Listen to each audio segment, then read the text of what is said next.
Assalamualaikum warahmatullahi wabarakatuh.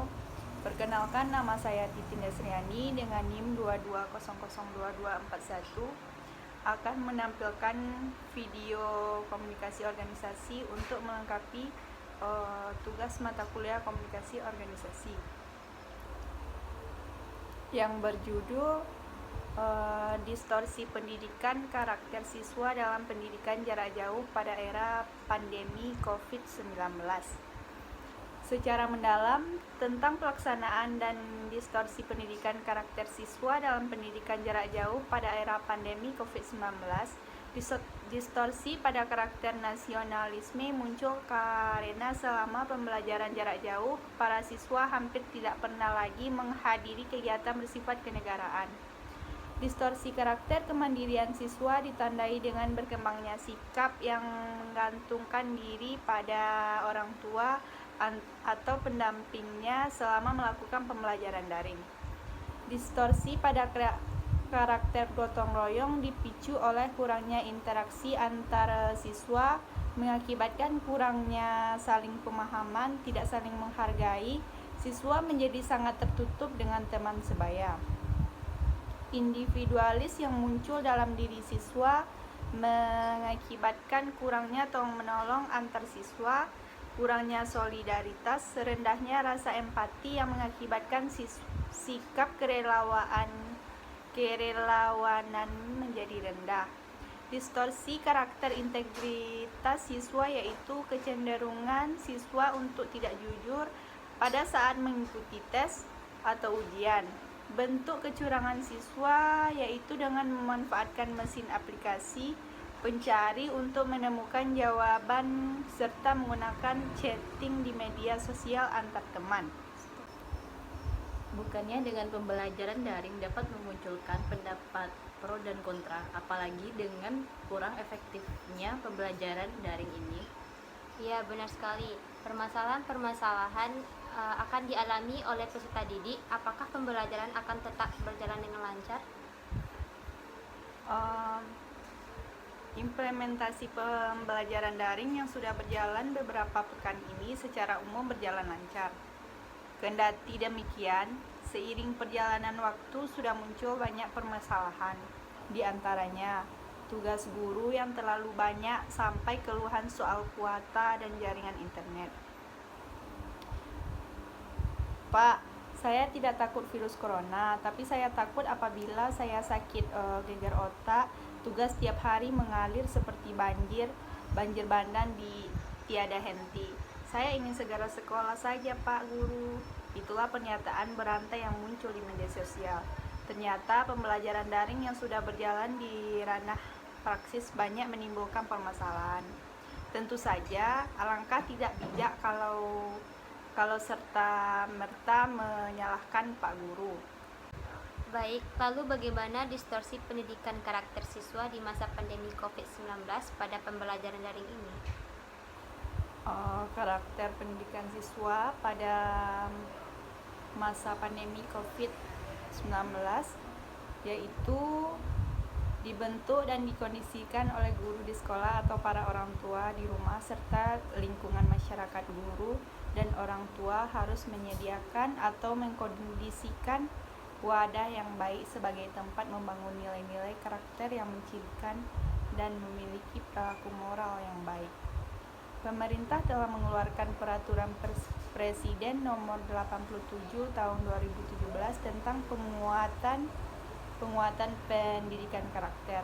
Tujuan dari peraturan Presiden ini adalah membentuk pribadi bangsa yang berbudaya melalui penguatan nilai-nilai karakter yang digali dari budaya bangsa. Pendidikan karakter merupakan upaya pemerintah di bawah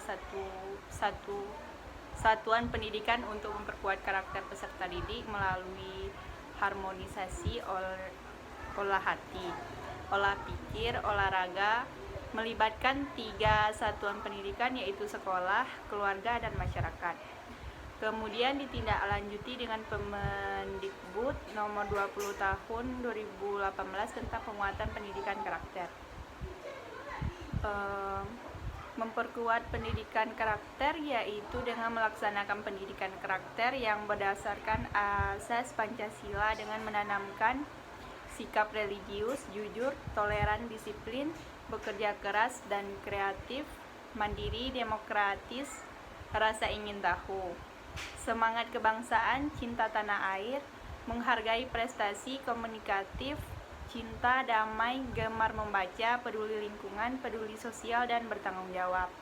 Semua sikap tersebut merupakan penjabaran dari 5 nilai pokok yaitu religiusitas, nasionalisme, kemandirian, gotong royong, dan integritas.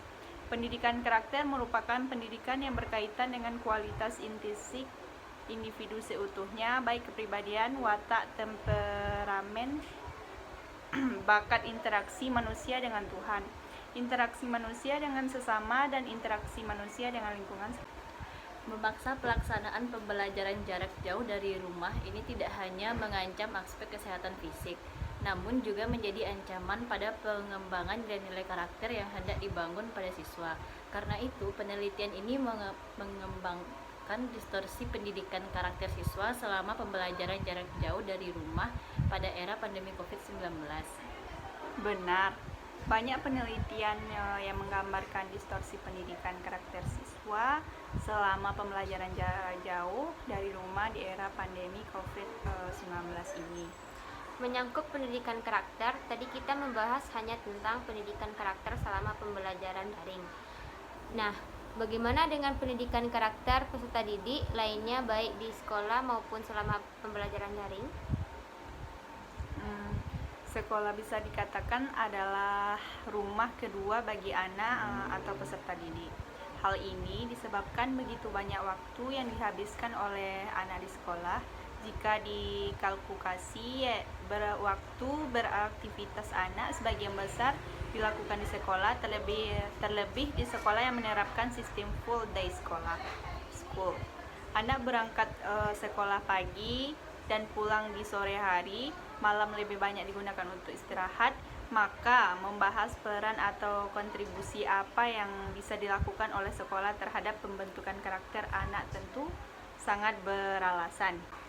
Sekolah atau para guru untuk memberikan mata pelajaran yang bersifat non-akademis seperti yang kita kenal dengan istilah life skill.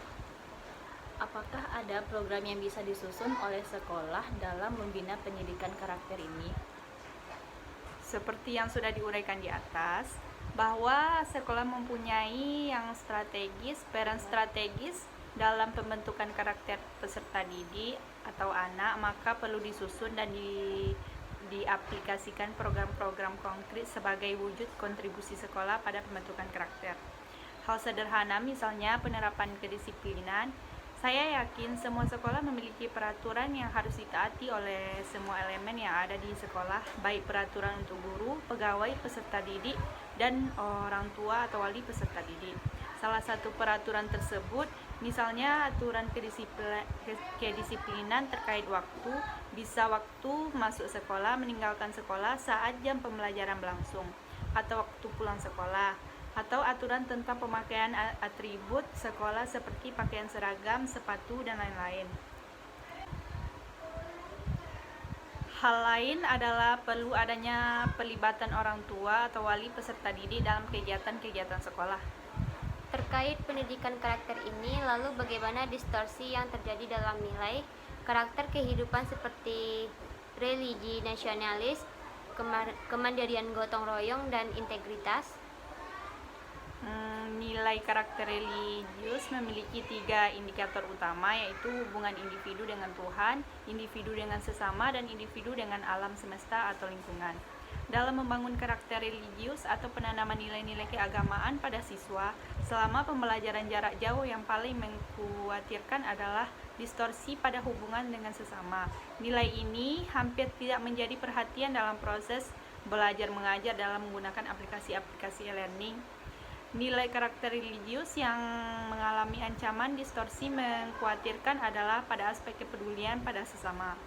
Ancaman distorsi kepedulian pada sesama ini makin serius di tingkat sekolah dasar.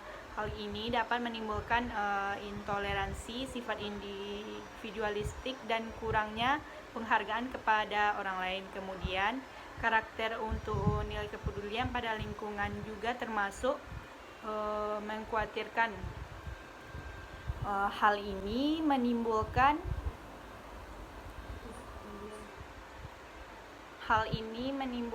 ketidakpedulian. Kebenaran subnilai integritas antara lain kejujuran, cinta pada kebenaran, setia, komitmen moral, anti korupsi, keadilan, tanggung jawab, keteladanan, dan menghargai martabat individu.